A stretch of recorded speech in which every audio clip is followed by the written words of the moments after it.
Hi guys, this is Jody Robinson. I am working on a new book for my stencil designs. I want to be able to share with everyone exactly how many really neat designs you can do using the stencils. And so as I was working this morning, I kind of had the idea that it might be fun to share some of the designs that are going to be in the book. And I thought I would start with this Woven Squares design because I get a lot of emails and comments and people want to know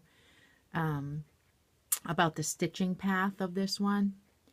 And I mean, I have to say, there's no set path. I mean, for me to draw arrows and show you how to stitch this design would be crazy. And quite frankly, probably every time I stitch it a little bit different. I think it's just one of these things where, yes, I mean, you can tell, I think, by looking at this that there is backtracking. There is definitely backtracking. And so I think the key to it is to find the path that works for you, that kind of makes the most sense to you. And I'm going to show you how I stitch it. But of course, I mean, and I think what needs to happen is so you would mark some out and stitch them. And I mean, once you do one little section of these, you're going to find a path that works for you with the least amount of backtracking.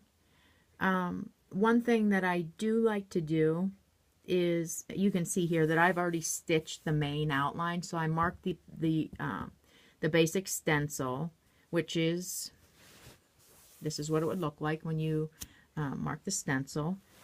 And then once I'm to that point, I like to go ahead and stitch these main squares in.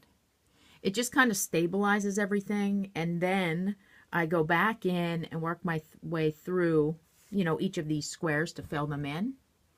And I did want to share, before I do the video on the actual stitching path, marking. So, you know, if you look at this design, this is a 3-inch square. These are 3-inch squares. So you have these 4 1/4-inch sections in here. So if you know, your ruler has, you know, markings, and if you use the edge of your ruler, you're going to stitch 1/4 inch away from it. So, you know, you can just do that. You can just use your ruler and go ahead and stitch these in. I really like to mark them. And I generally mark them before I load my quilt onto the machine. And I just wanted to show you how I mark them. So this is a ruler that I had made. It's called the Straight and Narrow. There is a bigger version if I have larger areas to do, but this works best for me if it's just a small area. And I hope you can see, because there's kind of a weird, you know, plastic gets a glare, and so you can see on the ruler here, it kind of has, these are 1/2 inch spaced slots, and then it's etched with the 1/4 inch marks, because I want to do 1/4 inch marks too. So let me just show you, hopefully you'll be able to see. So I'm going to do these, and I can do these, well, let me make sure you'll be able to see it. I'll just do one here at a time. But you can line this up to do as many as will fit in the ruler. And so what I'm going to do is just line these slots.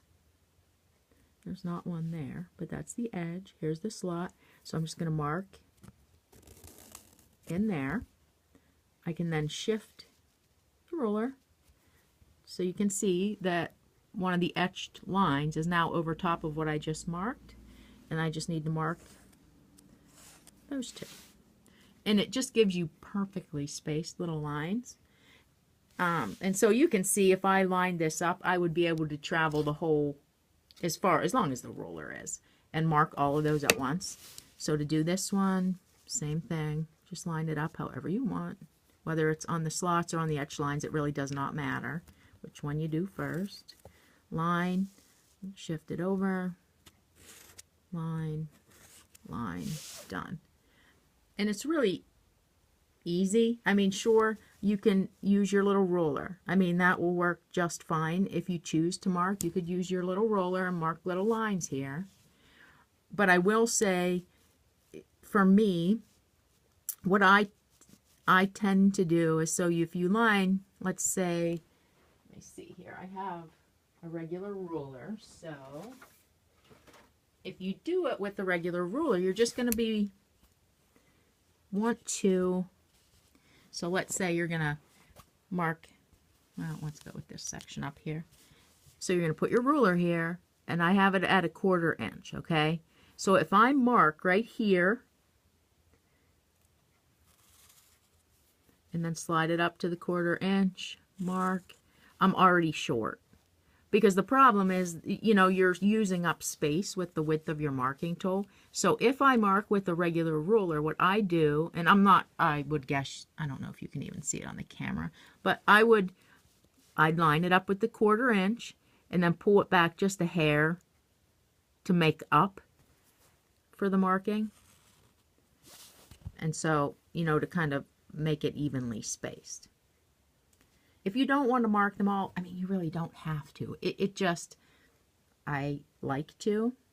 So I'm going to go ahead and get the rest of these marked so I can start. And then I'll do the video for the stitching path.